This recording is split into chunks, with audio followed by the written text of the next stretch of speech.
Hello friends, in this quick tutorial I'm gonna show how to connect Twitter with Facebook on Android. But before getting started this video, make sure to subscribe. How to 1 minute. First of all, open your Facebook application, then log in into your Facebook profile, and after that click on see your about information and scroll down.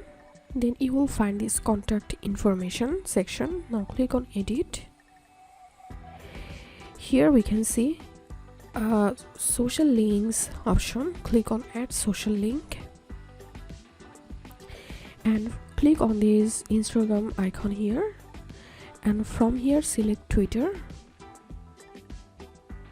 After that click on account name, and here you have to put your Instagram, here you have to put your Twitter username or Twitter account name. So I'm giving my account name here,